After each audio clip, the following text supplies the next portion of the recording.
Chers élèves, bonjour, bonsoir, bienvenue sur leur thème en classe.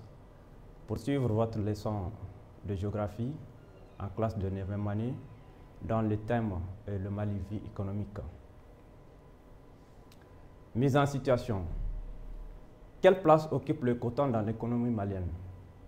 Donc, le coton occupe une place de choix, une place importante dans l'économie malienne au regard du nombre d'industries, d'usines de transformation de coton au Mali et surtout son exportation vers les pays étrangers. C'est celui qui a valu la dénomination l'or blanc. Donc sa place est prépondérante dans l'économie du Mali.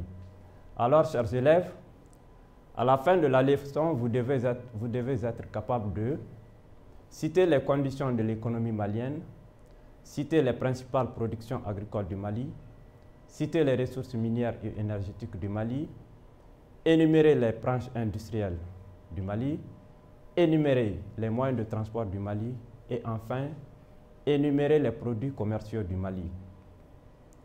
Le plan du cours, vous avez en grand 1 les conditions de l'économie, grand 2 l'agriculture, en grand 3 industrie, en grand 4 transport et commerce. Alors, le Mali est un pays en voie de développement ayant de réelles potentialités. Il a cependant d'énormes difficultés à surmonter. Donc, on va parler en grand 1 des conditions de l'économie malienne.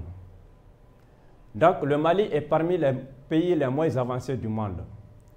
Environ 65% de sa population vit en dessous du seuil de la pauvreté.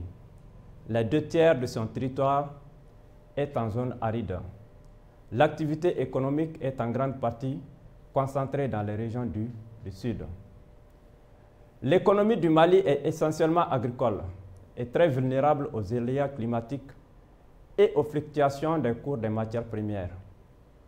Le Mali subit les effets de son enclavement que le rend dépendant des ports des pays côtiers. L'économie malienne fortement grévée par le poids de la dette extérieure est beaucoup tributaire de l'aide au développement assurée par les institutions internationales et les pays industrialisés. Donc ça, c'est une première condition de l'économie malienne qui nous montre que cette économie, malgré que les conditions climatiques soient favorables, est une économie vulnérable qui dépend en grande partie des fluctuations ou bien des variations des coûts des matières premières. Ensuite, cette économie souffre de ce qu'on appelle l'enclavement. Enclavement dans la mesure où vous avez des problèmes d'infrastructures routières qui se posent pour lier les zones de production aux zones de consommation. Ensuite, il y a l'aide au développement qui est en grande partie assurée par les institutions internationales et les pays industrialisés. Donc cela dénote du manque de moyens suffisants pour l'État d'investir à souhait dans son économie. Ensuite, vous avez la situation économique du pays qui est marquée par la politique d'ajustement structurel mise en œuvre par le Fonds monétaire international, FMI et la Banque mondiale aux conséquences sociales néfastes. Donc ici, on parle de l'apport des institutions qu'on appelle les institutions de Bretton Woods, qui sont le Fonds monétaire international et la Banque mondiale. Donc, au regard de ces problèmes cités, il faut dire que le Mali bénéficie aussi de nombreuses conditions favorables à son développement. Parmi ces conditions, il y a la diversité des climats. Il y a la présence des cours d'eau. Quand on parle des cours d'eau, il faut parler du fleuve Niger, le fleuve Sénégal et leurs affluents qui donnent des possibilités à l'irrigation, à la pêche, à la navigation et surtout à la production d'électricité. Ensuite, vous avez le potentiel minier caractérisé par de nombreuses ressources reconnues et exploitables. Vous avez aussi l'apport financier appréciable que sont les sommes envoyées par la diaspora. Donc la diaspora, c'est la communauté malienne vivant à l'extérieur du pays et qui contribue à la préservation de la santé économique du pays à travers des investissements de ces Maliens dans les pays, dans les villages d'origine. Ensuite, vous avez le libéralisme économique favorable aux investisseurs nationaux et étrangers. Donc, le marché malien est un marché libéral où la possibilité est donnée aux nationaux qu'aux étrangers de mener des activités qui fructifient l'économie. En grand 2, vous avez l'agriculture. Donc, l'agriculture occupe 72% de la population active. Eh bien, cette agriculture ne bénéficie toujours pas de conditions naturelles favorables. Il faut dire que ces conditions naturelles défavorables sont les sécheresses, les inondations, les invasions acridiennes.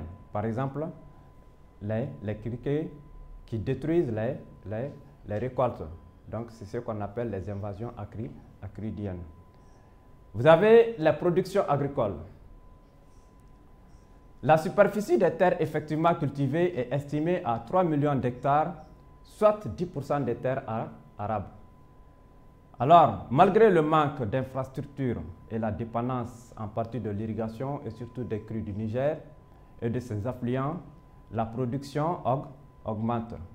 Donc, malgré le manque d'infrastructures, il faut dire que les productions agricoles connaissent une amélioration au regard des investissements de l'État au niveau des services agricoles.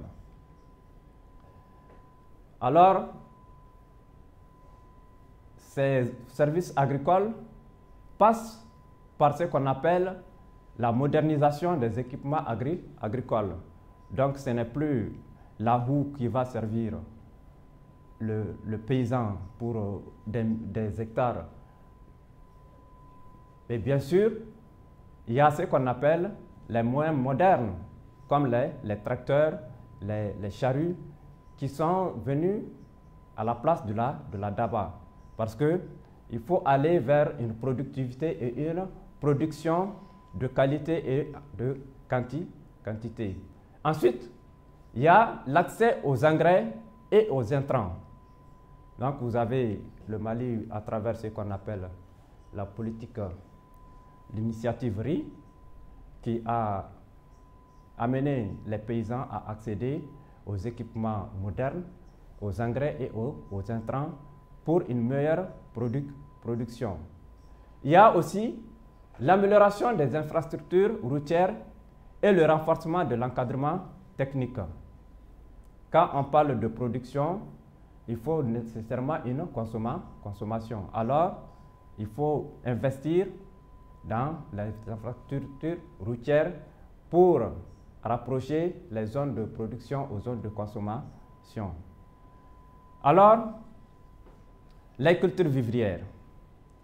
Il faut comprendre par les cultures vivrières les cultures qui sont destinées à la consommation locale.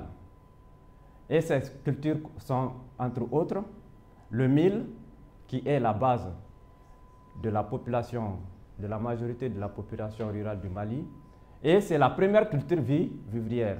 Vous avez aussi le sorgho, qui est cultivé dans les régions du sud et du centre, plus humides. Vous avez le riz, qui est produit en zone soudanienne, dans les bas-fonds, mais surtout le long des grands cours d'eau et leurs affluents. C'est ce qu'on appelle la culture d'irrigation et d'inondation, parce que c'est une culture qui demande beaucoup d'eau. Ensuite, vous avez les grandes zones de production qui sont couvertes par l'Office du Niger et surtout le delta intérieur du Niger. La production en 2008 était estimée à 160 000 tonnes grâce au programme Initiative RI. Donc, ce programme dans sa mentalité, dans son objectif, vient combler les besoins nationaux en riz. Ensuite, vous avez le maïs qui est cultivé dans les régions du sud. Vous avez le blé qui est produit dans la zone de Diré. Mais quant au sésame et au fonio, ils sont produits un peu partout. Vous avez aussi les tubercules, les patates, les pommes de terre, le manioc, l'igname, qui sont des cultures destinées aux régions humides du sud. Vous avez les légumes aussi, qui sont cultivés autour des zones de la zone de l'Office du Niger et dans le plateau d'Ogon. Les fruits, vous avez les bananes, les mangues, les oranges, qui sont des productions de la zone soudanienne. Et le Mali est le premier producteur ouest-africain de mangue. Donc, hormis l'importante quantité de mangue qui pourrit dans les zones de production, en tout cas, la quantité sur le marché met le Mali au premier rang du producteur ouest-africain des mangues. Ça veut dire que des efforts peuvent être fournis dans ce sens pour améliorer et créer des usines de transformation pour que la mangue puisse être consommée sur les 12 mois de l'année. Donc, ce n'est pas un rêve impossible, c'est bien possible de le réaliser. Vous avez les cultures commerciales. Nous venons de citer les cultures commerciales, les cultures vivrières. Il s'agit des cultures qui sont destinées à la consommation locale. Maintenant, les cultures commerciales, ce sont les cultures qui sont destinées à être vendues en dehors du Mali. D'où l'appellation culture commerciale. C'est des cultures qui apportent des dividendes à l'économie du Mali. Ces principales cultures commerciales, vous avez l'arachide, vous avez le coton, vous avez la canne à sucre, vous avez le thé, avec le thé de Farako, vous avez le tabac, vous avez le daim. Donc, voilà les cultures commerciales du Mali. Et parmi ces cultures commerciales, le coton est la principale culture commerciale et cette culture est encadrée par la CMDT, la Compagnie malienne de développement des textiles. Et ces zones de production, vous avez les régions de Sikasso, de Ségou, de Kaï, vous avez Kita, vous avez aussi le sud de la région de Koulikoro. Alors, la filière connaît actuellement de nombreuses difficultés et ces difficultés sont liées aux subventions dont bénéficient les producteurs du Nord. Il s'agit des avantages qui sont accordés aux producteurs du Nord, surtout les Américains.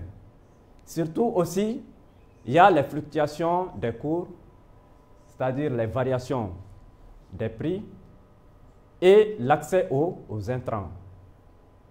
Il faut comprendre par intrants ceux qui rentrent dans la production du coton pour être destinés à la commercialisation. Vous avez l'arachide qui est produite en zone soudanienne et la canne à sucre produite autour de Dougabougou et Seribala. Donc, la culture du sucre est encadrée par le complexe Soukala. Vous avez d'autres cultures commerciales comme le tabac, le thé de Sikasso, vous avez aussi le daim, dont les fibres servent à la fabrication des sacs. Et c'est la région de Ségou et Sikasso, Mopti et Koulikoro. Vous avez, en plus des cultures vivrières et commerciales, l'exploitation forestière, l'élevage et la pêche. Donc, l'exploitation des forêts donne aussi du bois de chauffage et du charbon, qui sont les principaux combustibles utilisés dans nos foyers. Alors, le domaine forestier En plus des combustibles, nous donne des gibiers et de nombreux produits de cueillette comme le tamarin, le néré, la gomme arabique et surtout le karité. Quant à l'élevage, c'est une activité primordiale dans l'économie malienne. Et cette activité est principalement l'affaire des Peuls et des Touaregs. Donc, il faut dire que le cheptel du Mali est le plus important de l'Afrique de l'Ouest. Maintenant, la pêche, quant à elle, elle est utilisée de manière artisanale dans les fleuves et les lacs. C'est une activité de premier plan qui se pratique dans le delta intérieur le delta central du Niger et surtout les lacs de retenue de Séléngué et Manantali, qui sont les grandes zones de pêche. Mais il faut dire que cette activité est confrontée aujourd'hui au manque d'eau. Et ce manque d'eau est causé par le déficit pluviométrique que le pays a connu ces 3 dernières décennies. Donc, ce qui a occasionné ce qu'on appelle la stagnation des captures halieutiques. Donc, du coup, la difficulté de satisfaire la demande de poissons s'impose. Alors, pour augmenter les quantités de poissons, on a fait ce qu'on appelle la pisciculture. Il s'agit de l'élevage des poissons, bien que cette activité, cette innovation soit un peu développée au Mali. Mais déjà, les premières prouesses ont commencé. En grand 2, grand 3, vous avez l'industrie. Quant à l'industrie, vous avez les ressources minières. Il faut dire que le sous-sol du Mali est un trésor de ressources minières. Mais certaines ressources restent encore inexploitées à cause du manque de capitaux, surtout de l'enclavement causé par les difficultés de transport. En un mot, il s'agit des voies de transport. Vous avez les ressources minières exploitées qui sont le sel, gemme exploité de façon artisanale à Taoudéni. Vous avez l'or exploité en grande partie de façon industrielle. Mais il y a aussi l'orpaillage à côté de l'exploitation industrielle. Alors, vous avez les gisements de Morila, vous avez Loulo, vous avez Kalana dans la région de Sikasso, Sadiola et Toubacouto dans la région de Kaï. Les ressources énergétiques. Le Mali ne produit pas de pétrole. Il dépend de l'importation des produits pétroliers. Cependant, des indices de pétrole sont signalés dans le bassin de Tadoni et Anara.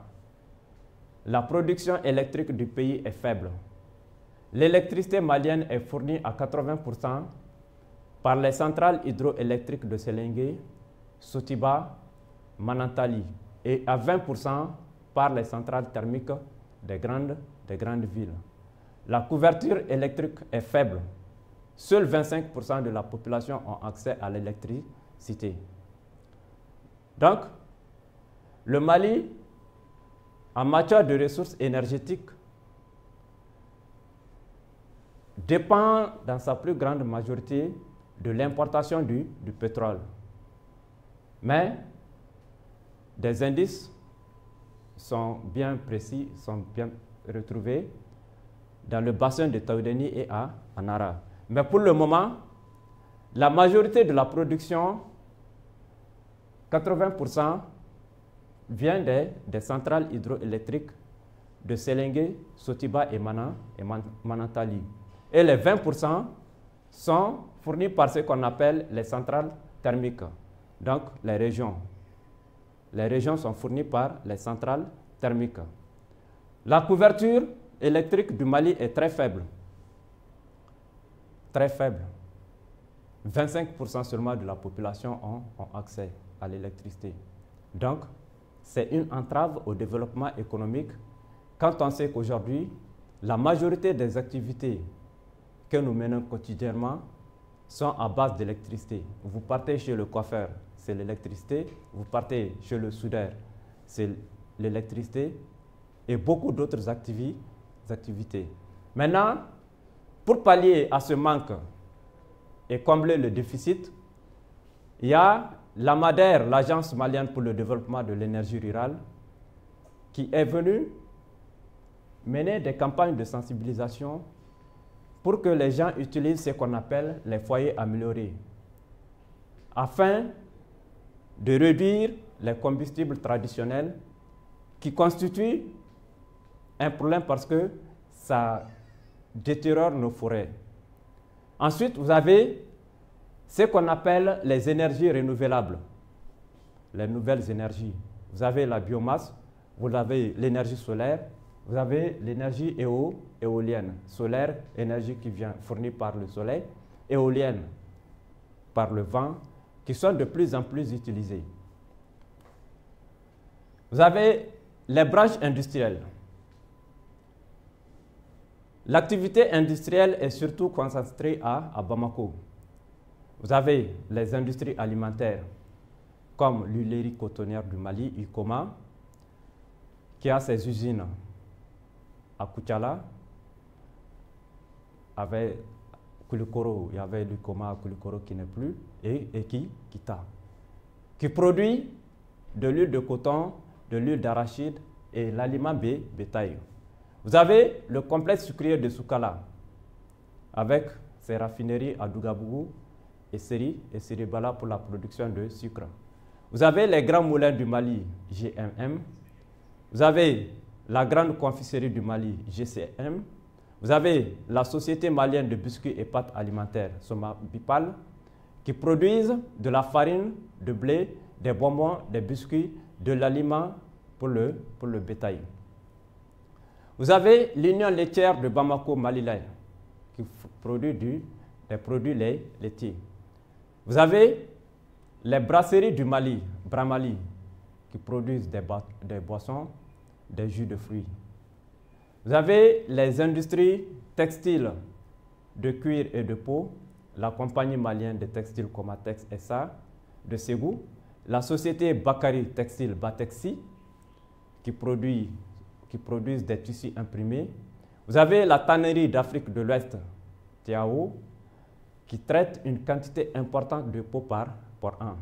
Vous avez les industries chimiques. Vous avez la Sonatam, la Société nationale des tabacs et aliments du Mali. Vous avez la Société des piles, Somapil et Omnium Mali. Vous avez les usines de la société Sada SA, qui produisent du matériel plastique, des détergents, de l'eau de javel et du vinaigre. Les industries matériaux, Sicob, la société Toile Mali. Ensuite, les transports. Pays immense, le Mali souffre de son enclavement. Ne possédant aucune façade maritime, il est dépendant des ports des pays de la sous-région. Les voies de communication sont insuffisantes, mais le gouvernement malien a depuis quelques années fait du désenclavement une priorité. Le transport concerne les routes, les voies fluviales, la voie ferrée, le transport aérien et les télécommunications. Donc, le Mali est un pays très vaste et un pays continental. Donc, cette continentalité pèse sur l'économie malienne parce que la plupart des produits commerciaux transitent par les ports des grandes villes comme Abidjan, Cotonou, Lomé, Tema. Donc, mais pour pallier à cette insuffisance, le gouvernement, depuis quelques années, a consacré des efforts pour le désenclavement du pays.